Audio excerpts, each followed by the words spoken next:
1974년에 8월 11일 좀 놀라운 일이 하나 있었습니다. 사진 한번 보여주실까요? 네, 사진을 보시면 이 프랑스인이자 이 고공 외줄타기 고개사인 필립 뿌띠가 친구들의 도움을 받아서 6년 동안 준비한 끝에 지금은 안타깝게도 없지만 이 뉴욕의 세계 무역센터 이 쌍둥이 빌딩 사이를 약 한 400m 상공에서 케이블을 설치하고 걸어 다녔던 일이 있었습니다.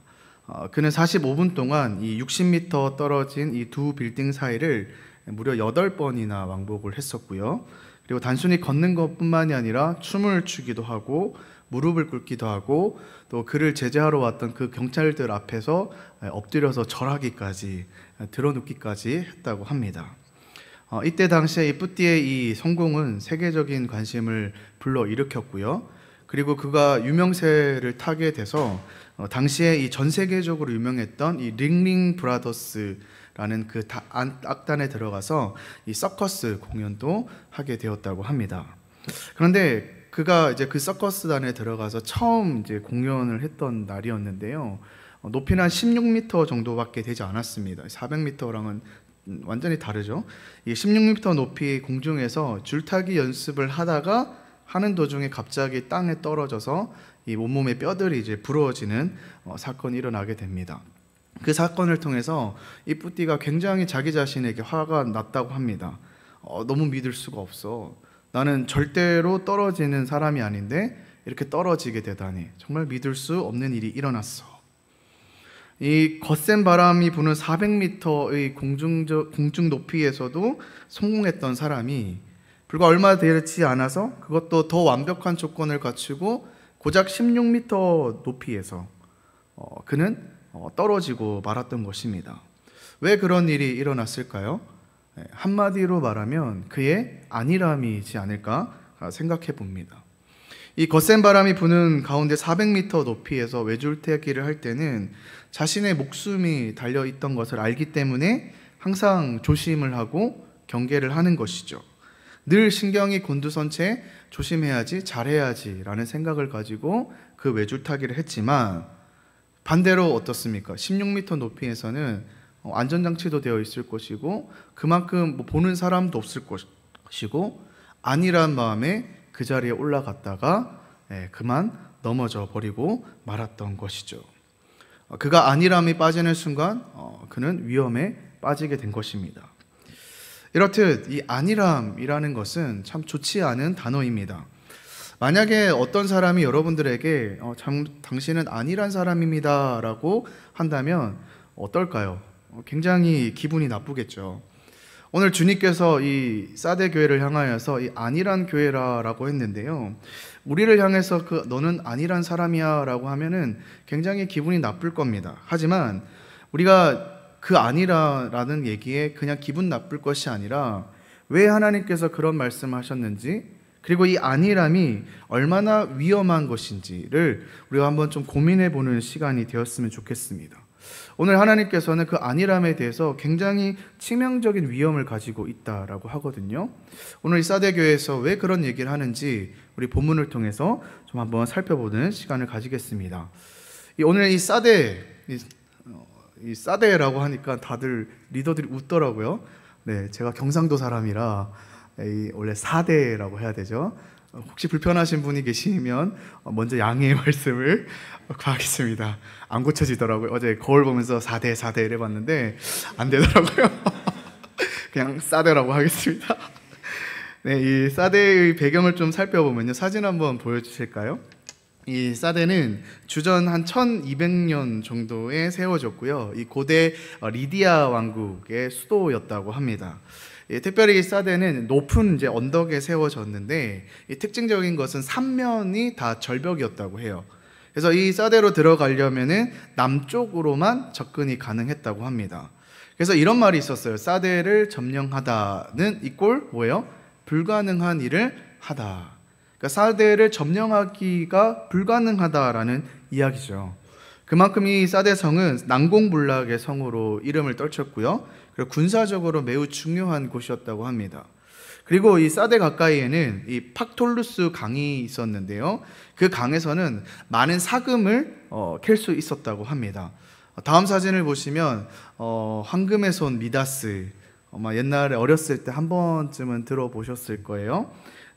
무엇이든지 손에 대면 황금이 된다는, 그래서 그의 그 탐욕으로 자신의 딸까지 황금으로 만들었다는 그 전설이 있죠. 그 전설이 나왔던 동네가 바로 이 사데라는 마을입니다. 그만큼 이 금이 굉장히 많았고요. 금이 많다는 건 뭐예요? 그만큼 이 동네 사람들이 부유하게 화려하게 살았다는 것을 이야기하죠. 그러다 보니까 이 사데 교회의 성도들도요, 이 물질적인 문제에 되게 참 많이 힘들었다고 합니다. 물질적인 문제에 많이 무너졌었고, 또 이 성경을 보면 그만큼 신앙이 자라지 못했던 교회가 바로 이 사데 교회였다고 지금 말하고 있습니다. 오늘 주님께서는 그런 교회를 향해서 이런 메시지를 전하고 있는데요. 1절을 한번 보실까요? 이렇게 얘기합니다. 내가 내 행위를 아노니, 처음에 무조건 안다고 얘기하시죠. 내가 네 행위를 아노니 뭐라고 합니까? 내가 살았다 하는 이름을 가졌으나 뭐라고 있어요? 죽은 자로다. 세상은 너를 살았다고 이야기하지만 나는 너를 죽었다고 평가를 할 것이다 라고 이야기하는 거죠. 쉽게 얘기해서 이렇게 얘기할 수 있을 것 같아요. 주님이 주목하기보다는 세상이 주목하는 교회, 중심이 주를 향하기보다는 화려한 겉모습을 추구하는 교회, 서로가 서로를 깊이 알기보다는 세상이 알아주기를 바라는 교회라고 할 수 있을 것 같아요. 주님이 이 사데 교회에 얼마나 많은 사람들이 모이는지, 그리고 얼마나 풍성한 물질을 가지고 있는지, 얼마나 세상의 이름을 날리고 있는지를 보시지 않는다는 얘기죠. 그것이 중요한 것이 아니라 주님께서는 지금 뭐라고 하십니까? 당신 너희들의 삶을 알고 그 삶을 가지고 내가 평가할 것이다. 그리고 그 평가의 결과가 뭐예요? 실상은 죽은 자였다라고 이야기하고 있죠. 그렇다면 이 사데 교회는 구체적으로 어떤 삶을 살았기에 하나님께 이런 평가를 받았을까요? 좀 한번 우리가 구체적으로는 이 말씀에 나와 있지 않기 때문에 살펴볼 수는 없으나 오늘 본문의 2절과 4절을 통하여서 대충 좀 힌트를 좀 얻을 수 있을 것 같습니다. 2절 한번 보실까요? 2절 전반전을 보시면 이렇게 되어 있어요. 내 하나님 앞에 내 행위에 온전한 것을 찾지 못하였으니. 여기서 이 온전하다라는 말은 가득 채워진이라는 의미를 가지고 있습니다. 그런데 지금 여기서는 반대로 얘기하고 있죠. 온전한 것을 찾지 못했다라고 하는 건 뭐예요? 그들이 비어있다, 꽉 차지 않았다는 상태를 이야기합니다. 지금 주님이 보시기에는 이 사대 교회는 뭐예요? 꽉 채워지지 못한 채 텅텅 빈 채로 있었다, 빈장과 같았다라고 지금 이야기하는 겁니다. 겉으로 보기에는 괜찮을지 모릅니다. 교회에 사람이 없었던 것도 아니고요, 하던 사역이 없었던 것도 아닙니다. 예배의 섬김과 찬양과 기도가 없었던 것도 아니고요, 당시 사도들의 가르침에 받아서 떡을 떼면서 교제하고 또 교회로서 모든 수고를 감당했던 교회입니다. 그러나 주님께서 뭐라고요? 그렇지만 너희는 온전하지 못하다, 비어있다라고 하고 있다는 거예요. 겉은 화려해 보이고 화려했지만 속은 부실했다는 거예요. 이름은 그럴듯해 보이지만 야, 종암조일교회, 야, 참 좋은 교회더라, 이런 이름은 있지만 실상 안에 들여다보면은 아무것도 없는 텅 빈 상태였다는 거예요. 쉽게 말해서 영적으로 무기력했던 교회가 바로 이 사대 교회였다는 겁니다. 좀 더 얘기해 볼까요? 경건의 모양은 있지만 경건의 능력은 없었던 교회입니다. 예배의 형식은 있지만 그 가운데 상한 마음은 아무도 없었어요. 의에 줄이고 목마른 갈급함이 없었어요. 우리의 입술로는 주님을 공경하고 높이지만 우리의 마음은 이미 하나님으로부터 멀어져 있었습니다. 그래서 이 서머나 교회와 달리 주님을 위해 받는, 아까 우리 찬양할 때 고난을 얘기 많이 했는데 그 고난도 두려워하지 않고 피하지도 않았어요. 고난을 두려워하고 피했습니다. 그래서 세상과 닮아 있었죠. 지난번에 우리 말했던 것처럼 세상과 타협하면서 온갖 우상을 섬기며 또 물질적인 유혹에 늘 넘어갔던 교회가 이 사대 교회였다는 겁니다. 4절을 보시면 사대 교회의 그런 모습을 한 번 더 엿볼 수 있어요. 그들의 온전하지 못한 행위가 이렇게 표현되고 있는데 4절 보실까요? 그러나 사대의 그 옷을 더럽히지 아니한 자 몇 명이 내게 있어. 지금 옷을 더럽히지 않는 몇 명이 있다라고 했는데요, 이건 반대로 얘기하면 뭘까요? 몇 명이 있다는 거는 반대로 얘기하면 뭐예요? 대부분의 사람들이 그 옷을 더럽히며 살았다라는 이야기가 되죠.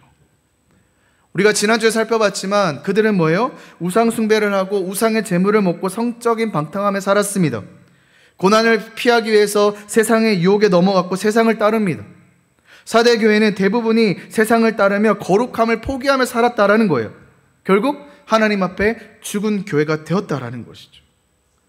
세상을 따르며 세상과 함께하면 고난은 피할 수 있을지 몰라요. 하지만 하나님 앞에 뭐예요? 그 옷이 더럽혀진 자라는 거예요. 진흙탕에 들어가면서 뒹굴면서 깨끗하기를 바랄 수는 없는 것이죠. 생명력을 잃은 교회, 하나님 앞에서 그 행위가 온전하지 못한 교회, 세상과 함께함으로 그 옷이 더럽혀진 교회가 바로 이 사대 교회의 실상이었다는 겁니다. 사랑하는 여러분, 혹시 여러분들 가운데서도 이런 사대 교회의 텅 빈 채의 영적인 신앙을 가지고 살아가는 모습은 없습니까? 겉모습은 온전한 신앙인으로 살아가고 있지만 우리의 속은 텅 빈 자들의 모습처럼 살아가고 있지는 않으십니까? 이 하반기가 되면은 저에게 1:1 면담을 요청하는 청년들이 많이 옵니다. 뭐 때문인지는 대충 아시죠? 목사님, 내년에는 좀 내려놓고 싶습니다. 그런 얘기를 하러 참 많이 오죠. 그런 얘기를 하러 오는 청년들을 보면은 참 저는 좀 딜레마에 빠져요. 왜냐하면 그 청년이 얼마나 열심히 하고 또 그만큼 또 힘이 많이 들었던 것을 알고 있기 때문에, 그리고 반대로 저는 또 내년에 또 사역을 준비해야 되기 때문에 또 함께 해야 되잖아요. 좀 그런 좀 딜레마에 빠질 때가 참 많습니다. 아마 올해도 몇 분이 벌써 1:1 요청하신 분도 있고 해야 될 것 같은 또 그런 청년들이 있을 것 같은데요. 저는 좀 이 시간에 좀 그 얘기를 좀 하고 싶었어요. 여러분들이 무조건 그만둔다고 생각을 하지 말았으면 좋겠어요. 이왕 이렇게 기회가 된 거 좀 이 여러분들의 신앙을 놓고 좀 고민을 먼저 좀 해보는 시간이 되었으면 좋겠습니다. 현재 지금 여러분들이 하고 있는 사역들이 정말 나의 이 신앙의 성장에 도움이 되는 사역인지, 아니면 그저 정말 내 영혼을 지금 갉아먹고 있는 사역들은 아닌지, 그리고 한번 우선순위를 좀 정해 보셨으면 좋겠어요. 그리고 난 다음에 저에게 좀 오셨으면 좋겠습니다. 그냥 무턱대고 목사님 이제 못하겠어요, 힘들어요 라지 하지 마시고 그 고민을 한번 해보시고 저한테 좀 오셨으면 좋겠어요. 그리고 그것을 가지고 좀 저랑 같이 좀 기도하면서 고민을 하는 시간을 가졌으면 좋겠어요. 지금 이 상황에서 도대체 뭐가 문제인지, 그 영혼을 갉아먹고 있는 사역들이라면 무엇을 수정을 해야 되는 것인지, 정말 그만두는 게 답인 것인지, 아니면 그 상황 속에서 우리가 좀 더 발전적인 것이 무엇인지를 좀 같이 고민했으면 좋겠다는 거예요. 그게 오히려 제가 더 해야 될 역할이 아닐까요? 실제로 사역을 하면서 사역들을 많이 하지만 이 속이 말라가고 있는 청년들이 굉장히 많은 것을 보게 됩니다. 근데 지금 그 순간에 여러분 이거를 잡지 못하고 가면요, 수정하고 가지 못하면요, 우리는 또 내년에도 또 고갈될 거예요. 사람 때문에 하게 되고 했었기 때문에 해야 되고. 근데 이왕 이렇게 된 거 여러분 이 시간에 좀 고민을 해보셨으면 좋겠다는 거예요. 이것이 갉아먹는 거라면 갉아먹지 않도록 같이 좀 고민해 보면 되지 않을까요? 힘들다고 어렵다고 다 내려놓고 운동생활하는 거 옳지 않습니다. 반대로 또 이제 사역을 이제 시작하려고 하는, 우리 아까 교육부 이제 공고도 났잖아요. 사역을 시작하는 청년들에게도 이것저것 다 맡아서 사역한다고 그것도 좋은 것은 아닌 것 같아요. 우리 사역을 시작하는 청년들도 좀 고민을 진지하게 하시고요. 또 앞으로 내가 내년에 뭘 할 건데 하나님 앞에 좀 내려놓고 정말 이 사역을 통해서 제가 신앙의 성장이 있기를 원합니다. 좀 그러한 마음으로 사역을 준비하는 여러분이 되었으면 좋겠습니다. 어쨌든 분명한 거는 오늘 메시지처럼 우리는요, 하나님 메시지 앞에 돌이킬 때는 돌이켜야 되고요, 회복할 수 있는 기회가 있으면 그 기회를 잡아서 수정해 나가야 됩니다. 그게 건강한 우리 신앙인의 모습이라는 것이죠. 오늘도 지금 이 사대 교회를 향하여서 주님께서는 너네는 죽은 자야 라고 지금 메시지를 전하고 있는데, 그러면 어떻게 해요? 우리는 죽은 자이군요. 그러면 뭐 어떻게 할 수가 없네요. 빠빠, 이게 아니라 어떻게 해야 됩니까? 그 하나님의 메시지 앞에 또 하나님 그냥 두시지 않잖아요. 또 그 교회에 맞는 처방전을 주시거든요. 그 처방전을 대입해서 우리는 다시 한번 어떻게 해야 돼요? 회복하는 방향으로, 성장할 수 있는 방향으로 나아가야 된다는 것이죠. 오늘 또 한번 보실까요? 주님께서는 이 사대 교회를 향하여서 5개의 치료의 방책을 지금 주시고 있거든요. 한번 보겠습니다. 2절을 보시면 첫 번째 주님께서는 이 교회, 죽은 교회를 향해서 뭐라고 하십니까? 너는 일깨어라고 하고 있죠. 이 말은 무엇입니까? 깨어 있어요라는 겁니다. 그건 뭐예요? 너희는 지금 잠자고 있다. 깨어 있어야 된다. 그만 잠에서 이제 깨어나라는 겁니다. 한파가 계속 가는데 계속되는 추울 겨울에 밖에서 잠들면 어떻게 해요? 얼어 죽을 수 있잖아요. 어떻게든 움직이려고, 몸을 움직이려고 잠들지 않도록 애를 써야 됩니다. 지금 추운 겨울과 같은 이 세상을 살아가고 있는 우리가 해야 될 일이 그렇다는 거예요. 잘 졸지 마라. 깨어 있어라. 잠들지 않고 계속해서 움직여라는 거예요. 잠을 들어버리면 우리의 생명은 지킬 수가 없습니다. 그래서 주님께서는 우리를 향하여, 이 사대 교회를 향하여 일어나라는 겁니다. 그리고 두 번째는 뭐라고 합니까? 2절에 뭐라고 하죠? 볼까요? 너는 일깨어 그 남은 바 죽게 된 것을 뭐라고요? 굳건하게 하라는 겁니다. 이 굳건하게 하라는 건 뭐예요? 지키라라는 것이죠. 네 안에 내가 허락했던 그 선물, 쉽게 말하면 하나님 향한 믿음일 수도 있겠죠. 그것을 지켜라는 거예요. 그것을 지키지 않고 여전히 세상과 타협하며 세상과 함께 어울려 산다면 그 있는 것마저도 어떻게 될까요? 죽어 버릴 수 있다는 겁니다. 사랑하는 여러분, 여러분들 가운데 이 하나님 향한 믿음 있으십니까? 없는 것 같아요. 네. 있겠죠? 있을 거예요. 있다고 믿습니다. 이 세상 가운데 지켜야 될 것이 무엇이라고요? 그 하나님 향한 믿음. 살아있게, 우리를 살아있게 만들고 그것 가운데서 살아 숨쉬게 만드는 하나님의 향한 그 믿음을 어떻게 하라고요? 지키라라고 말씀하고 있다라는 겁니다. 그리고 마지막 세 번째는 뭐예요? 우리가 늘 마지막에 얘기하는 3절 한번 읽어볼까요? 그러므로 내가 어떻게 받았으며 어떻게 들었는지 생각하고 지켜서 회개하라 라는 겁니다. 오늘은 이 회개 3종 세트가 등장했습니다. 생각하고 지켜서 회개하라. 이 생각하라는 말은 기억하라는 명령이죠. 우리는 이 말씀에 오늘 어떻게 들었는지 생각하라라고 하니까 조금 이제 좀 해석을 좀 다르게 할 수 있을 것 같은데, 이 사실 문법적으로 보면은 이게 어떻게라기보다는 무엇을로 번역하는 게 더 좋은 번역이라고 합니다. 그래서 내가 무엇을 받았으며 무엇을 들었는지를 기억하라라고 해석할 수 있는 것이죠. 지금 주님께서는 무엇을 얘기하고 계십니까? 하나님의 말씀을 이야기하고 있죠.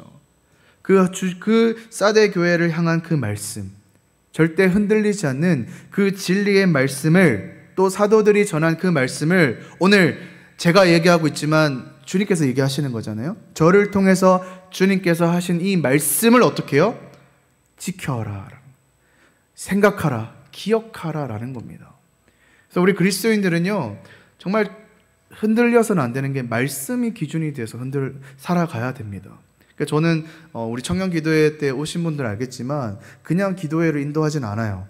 늘 어떻게 합니까? 말씀을 한 구절 읽고 그 말씀을 묵상하고 그 묵상한 데에서 기도를 하거든요. 우리도 마찬가지입니다. 내가 내 뜻대로 기도하는 게 아니죠. 오늘 나에게 주신 그 말씀을 가지고 여러분들 기도하셔야 되는 거예요. 그 말씀을 붙잡고 이번 한 주를 살아가야 되는 겁니다. 나 그냥 잘 살 거야. 여러분들 때 잘 사는 게 문제가 아니라 하나님께서 어떻게 잘 살으라고 했는지 그 말씀에 따라서 살아가는 것. 오늘 이번 한 주도 이 사대 교회를 향해서 주시는 그 말씀을 기억하면서 그 말씀대로 살아가는 여러분들 되었으면 좋겠습니다. 그리고 두 번째는 뭐예요? 더 얘기 안 해도 되겠죠. 그 말씀을 어떻게 하여? 지키라라는 것이죠. 기억할 뿐만이 아니라 이제 그 말씀을 가지고 살아라라는 겁니다. 그 말씀을 붙잡고 한번 네가 살아보라는 거예요. 그리고 어떻게 해요? 마지막, 그렇지만 그렇지 못한 삶을 놓고 하나님 앞에 회개하라라는 것이죠. 단고 명령이죠. 진리로 자신을 살피고 돌이키라는 명령이죠. 생명을 잃은 교회가요, 여러분, 생명을 다시 회복하기 위해서는요, 저 그렇게 살겠습니다라고 그치면 안 됩니다. 하나님 앞에 다시 돌아가야 된다는 겁니다. 주님을 떠나서는 우리가 생명을 지킬 수도 없고 회복할 수도 없어요. 회복을 하기 위해서는 하나님 앞에 반드시 회개가 필요하다라는 겁니다. 여러분, 오늘 이 회복을 위한 처방, 다시 정리하면 이 회복은요, 굉장히 단순하고 간단합니다. 3가지 명령이었죠. 제가 다시 한번 풀어서 얘기해 볼까요? 첫 번째는 영적으로 깨어 있으라는 겁니다. 영적으로 깨어 있으라는 겁니다. 그리고 두 번째는 뭐예요? 생명에 유익한 것, 우리가 반드시 지켜야 될 것은 굳건하게 지키라는 거죠. 그리고 마지막 3번째는 뭐예요? 이제 버려야 됩니다. 우리 생명에 해가 되는 것. 뭐예요? 죄로부터는 반드시 회개하는 결단이 필요하다라는 것이죠. 오늘 주님께서는 이 3가지 명령을 하시면서요, 이 처방을 따르지 않으면 이렇게 될 것이라고 또 강한 메시지를 전해주고 있어요. 3절 후반절을 보실까요? 같이 한번 읽어보겠습니다. 시작. 만일 읽겠지 아니하면 내가 도둑같이 이르니니 어느 때에 내게 이르는지 내가 알지 못하리라. 아멘. 제가 늘 종종 얘기하는 얘기이기도 하고요. 근데 사실 이 메시지는 이 사대 교회 입장에서는 굉장히 좀 특별한 의미로 다가오는 말씀이에요. 왜냐하면 아까 제가 이 사대 교회는 난공불락의 성이라고 했잖아요. 절대로 함락당하지 않을 것 같은 성이었는데요, 역사적으로 2번이나 함락당한 적이 있었습니다. 파수꾼이 잘 지켜보기만 해도 잘 방어를 할 수 있는데, 파수꾼이 아까 깨어있지 못하고 조는 바람에 이 난공불락과 같은 성이 2번이나 함락당한 적이 있었거든요. 그러니까 지금 그 역사적인 사건을 가지고 지금 주님께서는 얘기하는 거예요. 너네가 다시 깨지 못하고 졸고 있으면은 내가 뭐라고요? 도둑같이 올 거야. 또 한 번 도둑같이 와서 너희 성을 함락할 거야. 그러니까 이 메시지를 듣고 있는 이 사대 교회 입장에서는 이게 섬뜩한 거예요. 야, 또 점령당하면 어떡하지? 그러니까 우리는 그냥 보면 그렇게 보이지만 이 교회 입장에서는 굉장히 무서운 경고의 메시지라는 겁니다. 여러분, 우리도 마찬가지입니다. 제가 늘 얘기하지 않습니까? 주님이 언제 오실지 모르지 않습니까? 지금 이 예배를 끝나고 제가 또 한번 결단의 메시지를 선포하고 회개하십시오라고 하는데, 그 말씀에 듣고 회개하시는 자들과 여전히 똑같이 살아가는 분들은 이거 나가다가 주님이 오시는 거예요. 네, 뭐 그거는 알아서 상상하십시오. 네, 그만큼 엄중한 경고입니다. 오늘 그 주님의 메시지 앞에 제가 계속해서 반복적으로 해서 지겨울 수도 있지만, 여러분 그 말씀에 반응하시길 바랍니다. 결단하셔야 됩니다. 그리고 하나님의 그 길을 선택하셔야 된다라는 거죠. 그러나 여러분, 아까 우리 순경제께서 사실 제가 설교 안에 설교를 다 하셔가지고 너무 감사했어요. 이 일은 우리가 할 수 있는 일이에요? 없다라고 했잖아요. 분명히 너무나 쉬운 일임에도 불구하고 우리가 하면 쉽지 않다라는 거예요. 그런 우리를 향해서 주님께서 오늘 하나님의 호칭을 우리 안 했는데 뭐라고 소개하시냐면 1절을 보실까요? 나 하나님 이런 하나님이야 라고 하면서 하나님의 7영과 7별을 가지신 이가 바로 나 하나님이야 라고 지금 소개를 하고 있거든요. 여기서 7영이라는 것은 성령을 이야기합니다. 왜 7개냐라고 물어보시면 읽지는 않겠지만 이사야서 11장 2절에서 3절을 한번 체크하고 나중에 읽어보세요. 이사야서 11장 2절에서 3절을 보시면 이 성령이 어떤 것인지에 대해서 7가지로 설명을 하고 있습니다. 그 말씀을 가지고 주님께서는 지금 7영이라고 얘기하면서 이것은 성령이다라고 이야기를 하시는 거고요. 그럼 여기서 이제 7별은 무엇이냐면 해석이 좀 다양할 수 있는데 7교회의 지도자들이라는 해석을 하는 분들도 있고 또 천사들이라고 이야기하는 분들도 있습니다. 어찌됐건 지금 주님께서 이 호칭을 가지면서 뭘 얘기하시냐면 주님이 이 성령과 7교회의 지도자를 가지신 분이다라는 걸 얘기하는 거예요. 이 교회의 생명력을 주는 성령과 그리고 이 교회를 생명력으로 가지고 인도하는 그 지도자들을 누가 통치하는 거예요? 주님께서 주권적으로 통치하고 있다는 것을 이야기하는 거예요. 쉽게 정리하면 뭐예요? 따라서 이 교회를 살리는 능력은 누구에게 있다는 거예요? 바로 예수 그리스도에밖에 없다라는 얘기를 하고 있다는 것이죠.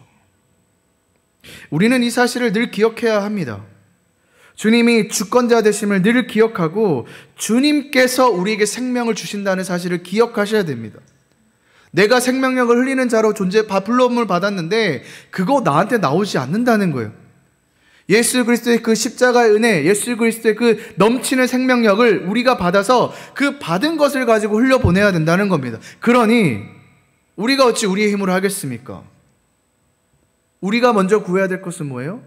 주님 앞에 나가야 되는 거예요. 그 주님의 넘치는 생명력을 나에게 허락하여 주시옵소서. 제가 정말 그 정복하지 못할 그 세상 속으로 나가야 되고 그곳 가운데서 하나님 나라를 만들어 가야 되는데 저는 할 수 없습니다. 오늘 주셨던 말씀처럼 하나님의 7영과 7별을 가지신 이께서 나와 함께하여 주셔서 나에게 그 영원한 생명력을 흘려보내 주셔서 제가 그거 붙잡고 흘려보내는 삶을 살게 하여 주시옵소서라고. 그게 바로 우리의 인생이지 않습니까? 많은 사람들은 특히 그리스도인들도 마찬가지고 이 세상을 살기가 어렵다라고 얘기합니다. 어렵죠. 목사님이 뭘 알겠습니까? 그렇죠. 제가 알 수 없을 정도로 힘들겠죠. 힘들 겁니다. 근데 그렇다고 해서 많은 그리스도인들이 물론 타협을 하며 살아가고 있지만 또 오늘 보십시오. 남은 자들이 있다라고 하고 있지 않습니까? 그 흰옷을 더럽히지 않는 몇 명이 있다라고 하고 있지 않습니까? 여러분 그 갈등 상황 속에서 우리는 뭘 봐야 돼요? 못 지키며 살아가는 그리스도인들을 보면서 쟤도 저렇게 사는데 나야 뭐 별 수 있겠어. 그렇지 않으셨으면 좋겠어요. 그 다수를 보면서 그러는 것이 아니라 죽었다고 평가받는 그 사대 교회에서도 정말 소수의 남은 자들로 정말 버티며 살아가고 있는 그 자들을 보면서 우리가 용기를 얻고 함께 으쌰으쌰하며 살아갔으면 좋겠습니다. 우리도 그런 사람이 되어야 되지 않겠습니까? 주님께서는 그런 소수를 쓰시길 원합니다. 작은 자들이 뭘 할 수 있겠습니까? 제가 그 점밖에 안 되는 존재인데 제가 뭘 할 수 있겠습니까? 아니요, 주님께서는 그런 자를 쓰신다고요. 그런 자를 찾으신다고요. 그런 자를 통해서 생명력을 흘려보내게 하시고 그런 자들을 통하여서 그곳 가운데 하나님의 능력을 발하시길 원하신다고요. 저는 여러분들이 그러한 삶을 살았으면 좋겠어요. 여러분들이 가는 곳마다 정말 하나님의 생명력이 넘쳐나게 하시고 그곳마다 정말 아름다운 정말 그리스도의 향기가 나는 것이 되길 원하는 거예요. 그리고 그런 자들에게 하나님께서는 오늘 마지막으로 3가지 약속을 하십니다. 우리 5절 한번 같이 읽어볼까요? 시작. 이기는 자는 이와 같이 흰 옷을 입을 것이요 내가 그 이름을 생명책에서 결코 지우지 아니하고 그 이름을 내 아버지 앞과 그의 천사들 앞에서 시인하리라. 이 3가지 지금 선물을 주신다고 했는데 첫 번째는 뭐예요? 흰 옷을 입을 것이다. 두 번째는 생명책에서 결코 지워지지 않을 것이다. 세 번째는 뭐예요? 그 천사들 앞에서 내가 시인할 것이다 라고 얘기하고 있습니다. 이 흰 옷을 입는다라는 것은요, 당시 이 로마가 군사적으로 승리를 했을 때 이 승리하는 장군과 함께 개선식을 할 때요, 그 사람들이 흰 옷을 입고 함께 축하를 했다라고 합니다. 지금 주님께서는 그 장면을, 이미지를 쭉 가지고 오면서 주님이 오실 그 마지막 때가 이렇게 장군의 개선식과 같을 것이라고 이야기하는 겁니다. 근데 어떤 자들은 주님의 날이 2가지가 있다고 했잖아요. 하나는 축복의 날이겠지만 두 번째 심판의 날이잖아요. 근데 그 주님의 말씀을 붙잡는 이기는 자들은 뭐예요? 이 동일하게 흰 옷을 입고 예수 그리스도의 다시 오심에 그 개선 승리의 선포식, 승리의 개선식에 함께 동참하게 해주겠다라는 이야기를 지금 약속을 하시는 거예요. 그리고 두 번째는 뭐예요? 생명책에서 결코 지워지지 않을 것이다 라고 하고 있죠. 근데 여러분 이것도 반대로 한번 생각해 보십시오. 이 말은 뭐예요? 지워질 수도 있다는 말입니다. 네. 우리가 예수님을 믿었다고 안심해서 된다 안 된다? 안심해서는 안 된다라는 거예요. 나 예수 믿고 끝이야가 아니라는 거예요. 실제로 이게 여기서만 나오는 게 아니라 신약과 구약에 걸쳐서 너무너무 많이 나와요. 이런 얘기들이. 하지만 뭐예요? 이기는 자. 상황과 환경에서는 흔들릴지 몰라도 그럼에도 불구하고 하나님만을 붙잡는 자. 그럼에도 불구하고 소수로 남아서 이기는 자로 사는 자들에게는 뭐예요? 결코 그 생명책의 이름을 지우지 않을 것이다 라고 약속한다는 겁니다. 여러분, 주님 오시는 그날 함께 천국에서 파티를 벌였으면 좋겠어요. 근데 제가 없으면 어떡하죠? 그럼 안 되겠죠. 함께 누리는 했으면 좋겠어요. 그리고 뿐만 아니라 또 하나님께서 뭐 하시냐면 지금 천사들 앞에서 인정받는다라고 지금 얘기하고 있잖아요. 지금은 아마 신과 함께라는 영화 보신 적 있을 거예요. 신과 함께 영화를 보시면 이 사람은 천국 갈지 지옥 갈지 심판하는 장면이 등장하잖아요. 그 장면을 연출하시면서 지금 뭐라고 하시냐면 네가 이기는 자, 네가 하나님 나라 갈 자라는 것을 누가 지금 변호해 주겠다는 거예요? 누가 지금 증인이 되겠다는 거예요? 예수님께서 직접 증인돼 주신다는 거예요. 너는 오케이, 통과. 이걸 좀 주님께서 하시겠다라고 얘기하는 겁니다. 그러나 그렇지 못한 자들은 이제 말 안 해도 되겠죠. 제가 한번 얘기했던 적이 있는데 이 부익부 빈익빈이라는 얘기가 있습니다. 부자일수록 더 부자가 되고 가난한 자일수록 더 가난한 자. 근데 이 말은요, 이 영적인 의미에서도 해당되는 말씀입니다. 영적으로 부유한 사람들은요 더 부유해질 것이고요, 영적으로 가난한 자들은 더 가난해질 겁니다. 무슨 말이에요? 오늘 우리에게 주셨던 이 말씀이, 경고의 말씀이 전해졌을 때요, 영적으로 부유한 사람들은 그 말씀이 얼마나 귀하고 가치 있는 것이 알기 때문에 더 귀하게 여기고 말씀에 새기고 그렇게 살아갑니다. 그리고 주님 주시는 영적인 풍요로움을 훨씬 더 많이 누리고 살아갈 겁니다. 하지만 정작 이 말씀을 경고의 말씀으로 받아야 하는 사람들, 일깨움이 필요하고 회개가 필요한 사람들은 말씀에 관심이 없어요. 건성으로 들어요. 듣는지 맞는 건지 알 수 없습니다. 말씀의 가치를 모르고 말씀을 귀하게 여기지 않는 것이죠. 그러면 점점 더 영적으로 가난해질 겁니다. 왜요? 말씀의 능력을 제대로 경험해 본 적이 없거든요. 말씀으로 찔림을 받아서 주님께 용서를 구했던 경험이 없거든요. 말씀에 도전을 받아서 제가 주님 열심히 살겠노라고 했던 그런 경험이 없거든요. 그리고 그 말씀대로 살았을 때 하나님께서 하셨던 것을 경험했던 적이 없거든요. 그러면 우리는 계속 어떻게 해요? 영적으로 교회는 다니고 있지만 계속해서 낮아질 수밖에 없어요. 가난한 자로 살아갈 수밖에 없어요. 똑같은 삶을 살아가는 것 같은데 똑같은 환경에 살아가고 있는데 저 친구는 보면은 맨날 기뻐요. 오늘 여목이 봤어요? 난리도 아니었어요. 아까 뒤에서 행복해서 죽으려고 그러더라고요. 저도 그렇게 살아야 되는데. 저렇게 살아가는 친구들이 있는 반면에, 물론 제가 여목의 신앙을 잘 몰라요. 하나님께서 아시겠죠. 근데 물론 상황과 환경이 힘들어서 오는 친구들이겠지만 죽지 못해 오는 청년들도 있다라는 거예요. 똑같은 말씀이 주어져도 그것을 풍성히 누리는 청년들이 있는 반면에 그 풍성함을 1도 누리지 못하는 여러분이 더 잘 아시리라고 생각합니다. 하나님 여러분, 오늘 말씀을 맺으면서 여러분들의 상태는 어떻다고 생각하십니까? 영적으로 부유한 자입니까? 아니면 영적으로 가난한 자입니까? 사대 교회와 같은 모습이 우리 교회에는 없었으면 좋겠습니다. 영적으로 깨어있지 못하고 영적으로 죽은 자들처럼 잠들어 있는 사람이 없기를 바랍니다.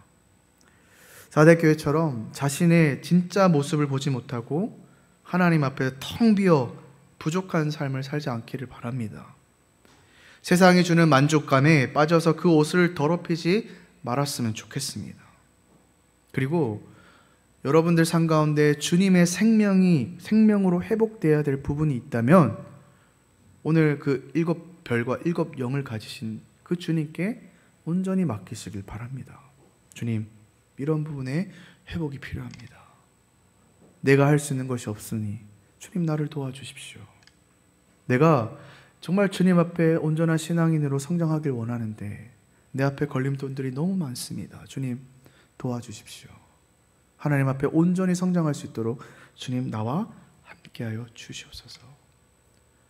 오늘 주시는 그 말씀 앞에 우리 모든 청년들이 반응하여서 오늘 시간 주님 앞에 결단하며 회개하며 나아가는 우리 종합의 모든 청년들 되시기를 주님의 이름으로 간절히 소망합니다.